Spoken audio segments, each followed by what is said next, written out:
उज्ज्वला गॅसच्या योजनेअंतर्गत मोफत गॅस किटचे वितरण. भारताचे पूर्व प्रधानमंत्री व भारतीय जनता पक्षाचे माननीय अटल बिहारी वाजपेयी यांच्या जयंतीचे औचित्य साधून अक्कलकोट नाक्याजवळील गांधीनगर येथे आस्था फाउंडेशन संचलित आस्था रोटी बँकेतर्फे भारत सरकारच्या Ayushman Bharat health card 200 card काढून देण्यात आले. उज्ज्वला गॅस योजनेअंतर्गत निराधार महिलांना गॅस वाटप करण्यात आले. निराधार पेन्शन योजनेअंतर्गत ई श्रम कार्ड, 0 पैसे बॅलन्स, नॅशनल बँक खाते, नवीन पॅन कार्ड इत्यादी सेवा घरपोच देण्यात आल्या. सोलापूर बार असोसिएशनच्या ॲडव्होकेट नीता मंकनी, मिथुन शहा इत्यादी मान्यवर उपस्थित होते. विजय छंचुरे, पुष्कर पुकाळे, निलिमा हिरेमठ, सुरेखा पाटील, संगीता छंचुरे, कांचना हिरेमठ, छाया गंगणे, स्नेहा वनकुद्रे, मंगल पांढरे, स्नेहा मेहता, प्रतीक्षा लोखंडे व ज्योत्स्ना सोलापूरकर यांनी परिश्रम घेतले.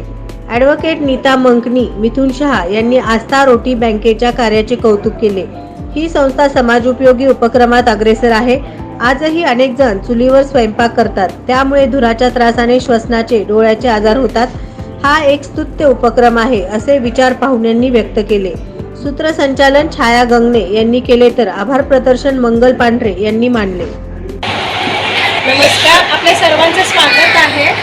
आस्था रोटी बँकेतर्फे आज आपण इथं Aadhaar card, Ayushman Bharat health card, निराधारचं कार्ड, परत नंतर उज्ज्वला भारत गॅस, जिथं तुम्हाला गॅस निम्म्या किमतीमध्ये सिलेंडर मिळणार आहे.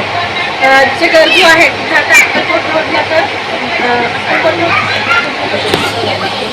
नाक्यात गांधीनगर इथं आपण हे शिबिर आयोजित केलेलं आहे. त्या शिबिराचा फायदा घेण्यासाठी इथल्या प्रभागातल्या सर्व लोकांना मी आवाहन करते की तुम्ही जास्तीत जास्त लोकांनी इथे सहभाग घ्यायचा आहे. आणि आज आपल्या कार्यक्रमासाठी प्रमुख पाहुणे म्हणून ॲडव्होकेट नीता मंकनी मॅडम आहेत, मिथुन शहा सर, तसेच आमच्या आस्था रोटी बँकेचे सर्व सभासदांचं मी स्वागत करतो. SB न्यूज चॅनलला लाईक करा, शेअर करा, सबस्क्राईब करा.